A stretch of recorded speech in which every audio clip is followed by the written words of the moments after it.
نماز کھڑے ہو کے ہوتی ہے, قبلے کی طرف رخ کرنا پڑے گا آپ کو. نمازی کا پتہ جب چلتا ہے بھائی جب مشکل ہو, سفر کر رہے ہیں واپسی پہ ٹھکا ٹھک نمازیں آ رہی ہوتی ہیں, اور مسلسل نماز پہ نماز, ہر وقت وضو کی فکر کہ بھائی پائلٹ نے بتایا کہ جا رہے تھے جہاز میں پورا کیچڑ کیچڑ ہو گیا, جہاز گندا ہو گیا.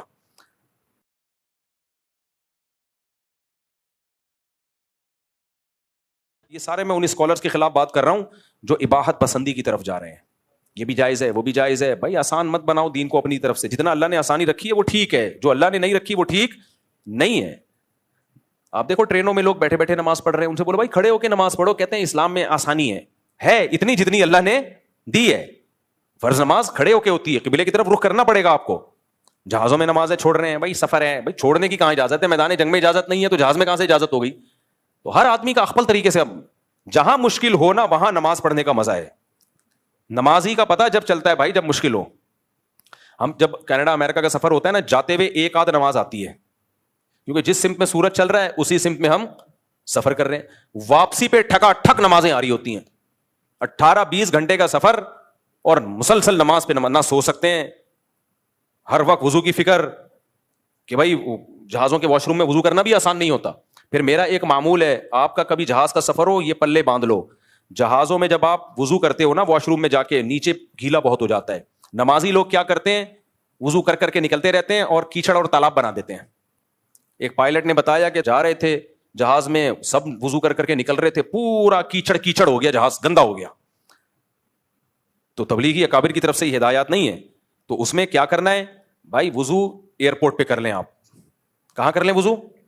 میں یہی کوشش کرتا ہوں بھائی واش روم وغیرہ سے پہلے فارغ ہو جاؤ تاکہ جہاز میں وضو کرنے کی نوبت ہی نہ آئے, کیونکہ ان کا سارا نظام اس سے خراب ہوتا ہے, متاثر ہوتا ہے. وضو آپ ایئرپورٹ پہ ہی کر لیں, حتی الامکان کوشش کریں ایئرپورٹ پہ نماز پڑھ لیں, آپ ڈیلے نہ کریں اس کو آپ.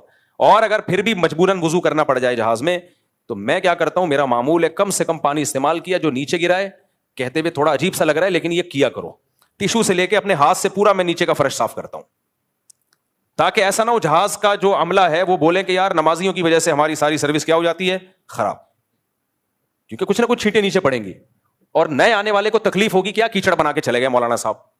کوئی گورا کیچڑ بنا کے جاتا نہیں ہے, لبرل لوگ کیچڑ ہی ہے, جب بھی نمازی آئیں گے کیچڑ کیچڑ. تو تھوڑی سی ہمت کر لو. اپنے ساتھیوں کو بھی کہتا ہوں بھائی جو بھی واش روم میں جو جائے گا وضو کرے گا تو ٹیشو سے لے کے پورا فرش, کیا یہ نہیں کہہ رہا کہ وہ اس میں گھس جائیں, وہ تو ویسے ہی صاف ہوتا ہے. فرش کو اچھی طرح کیا کریں, نیچے کا صاف کریں, اس کے بعد ہاتھ اچھی طرح دھو لیں. آپ تھوڑی سی ٹینشن ہوگی, تھوڑی سی ہمت ہوگی, لیکن صاف ستھرا رہے گا. جہاز کے عملے کو یہ اعتراض نہیں ہوگا کہ یار ہمارا واش روم گندا کر دیا انہوں نے, یہ کیا مصیبت میں ڈال دیا ہم لوگوں کو. تو یہ بھائی یہ ٹینشن تو لینی پڑے گی نا. ایسے فری پھوکٹ کی نماز تو کچھ بھی کام نہیں ہے, تو چلو نماز پڑھ لیتے ہیں, ٹائم اچھا گزر جائے گا, یہ تو بہت سے لوگ کر لیتے ہیں. نماز کا پتہ بیماری اور سفر میں چلتا ہے, بیماری اور سفر میں چلتا ہے کہ یہ نمازی ہے یا نہیں. بیمار ہو گئے, اب طہارت مشکل ہو رہی ہے, بھائی چھوڑو یار یہ کر دو, تیمم کر لیں گے. بھائی تیمم جب جائز ہے, جب پانی کا استعمال ممکن ہی نہ ہو, آپ بستر پہ ٹب میں پانی منگوا کے وضو کر لو آپ, اور مجبوری میں 2 نمازیں اکٹھی بھی پڑھ سکتے ہو, یعنی ظہر کو آخری وقت میں پڑھو اور جیسے ہی عصر کا وقت داخل ہو عصر پڑھ لو, اس طرح سے 2 نمازیں اکٹھی کر لو. تو جتنی اللہ نے اجازت دی ہے اتنی تو ہوگی میرے بھائی, جتنی اللہ نے نہیں دی آپ کو اپنی طرف سے نہیں کرنی. وہ ٹینشن آپ نے لینی ہے, اور مجھے اور آپ کو وہ ٹینشن لینی پڑے گی. تو میں یہ بتا رہا تھا کہ ہمارے جو اس ایک لبرل قسم کے اسکالرز آ رہے ہیں, تو جب یہ جدید طبقے کو دیکھتے ہیں کہ ان سے ڈرامے فلمیں چھوڑنا بہت مشکل ہے, تو ڈرامے فلمیں لیگل کر دیے, ان سے مخلوط ماحول سے بچنا مشکل ہے, تو وہ سب لیگل ہوتی چلی جا رہی ہیں. تو 2 چیزوں میں سمجھوتا نہیں ہو سکتا جو اصل میں بیان کر رہا تھا. پہلی بات, مقاصد شریعت جو ہیں ان میں سمجھوتا نہیں ہو سکتا. مقاصد شریعت میں نے بتایا کہ زنا سے بچنا ضروری ہے, اور شراب سے بچنا ضروری ہے, نماز پڑھنا ضروری. ہاں جو ذرائع ہے نا, ذرائع وہ زمانے کے حساب سے چینج ہوں گے, ان کو چینج نہ کرنا اسلام کی مخالفت ہے. ذرائع کسے کہتے ہیں؟ مقاصد تک پہنچنے کا ذریعہ. سمجھ میں آ رہی ہے بات کہ نہیں آ رہی ہے؟ مقصد تک پہنچنے کا بولو ذریعہ. مثال کے طور پر شریعت نے ہمیں نماز سے پہلے وضو کرنے کا حکم دیا ہے. نبی صلی اللہ علیہ وسلم بیٹھ کے وضو کیا کرتے تھے, نبی صلی اللہ علیہ وسلم لوٹے سے وضو کیا کرتے تھے. تو کیا لوٹا مقصود ہے؟ بھائی لوٹے سے اس لیے کرتے تھے کہ وہ ایک ذریعہ ہے, آسانی ہو جاتی ہے اس سے, یا برتن سے, لوٹے سے نہیں ایک برتن سے کرتے تھے. اب شاور آ گئے, بالٹیاں آ گئی, مگے آ گئے, نلکے آ گئے, اب آپ کہیں میں لوٹے سے ہی وضو کروں گا کیونکہ لوٹے سے وضو کرنا سنت, تو یہ شریعت پہ زیادتی ہو جائے گی. یہ شریعت پہ کیا ہو جائے گی؟ زیادتی. بھائی نبی بھی اس لیے بالٹی برتن سے کہ اس زمانے میں برتن کا رواج تھا. نبی صلی اللہ علیہ وسلم تبلیغ کے لیے ٹرین یا جہاز پہ کبھی گئے ہیں بھائی؟ نبی صلی اللہ علیہ وسلم تبلیغ کے لیے گدھے پہ گئے ہیں یا گھوڑے پہ گئے ہیں یا اونٹ پہ گئے ہیں؟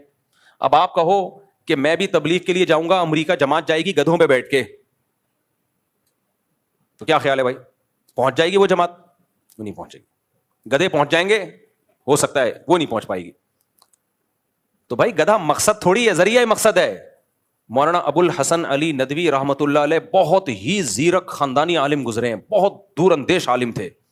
تبلیغی جماعت میں عربوں میں ریاض الصالحین لانے والے وہ ہیں. وہ کہتے تھے کہ عرب لوگ کا معیار بہت اونچا ہے حدیث کے معاملے میں، تو وہ فضائل اعمال کے بجائے ریاض الصالحین. تو ہماری بھی یہی رائے ہے کہ ریاض الصالحین ہونی چاہیے، وہ سب کے لیے ایکسیپٹیبل ہے. باقی فضائل اعمال پہ جو اوٹ پٹانگ الزامات لگائے جاتے ہیں وہ الزامات بہرحال غلط ہیں، لیکن جب کام پوری دنیا میں پھیل گیا ہے تو ریاض الصالحین کی حدیثیں وہ ان کی کسی حدیث پہ ذوف کا الزام نہیں ہے. ایک آدھ روایت ہے جس کو کہا گیا وہ بھی بالاتفاق نہیں، جبکہ فضائل اعمال کی تو بہت ساری حدیث میں شیخ الحدیث نے خود لکھا ہے کہ یہ ضعیف حدیثیں ہیں. تو ہیں وہ صحیح حدیث کی تائید میں، وہ کوئی گمراہی نہیں پھیلا رہی ہیں. لیکن بھائی جب ایک چیز زیادہ مستند ہے اور کام پھیل گیا، سب کے لیے ایکسیپٹیبل ہے، تو وہ زیادہ بہتر ہے. خیر یہ تبلیغ والوں کا مسئلہ ہے، وہ کیا کرتے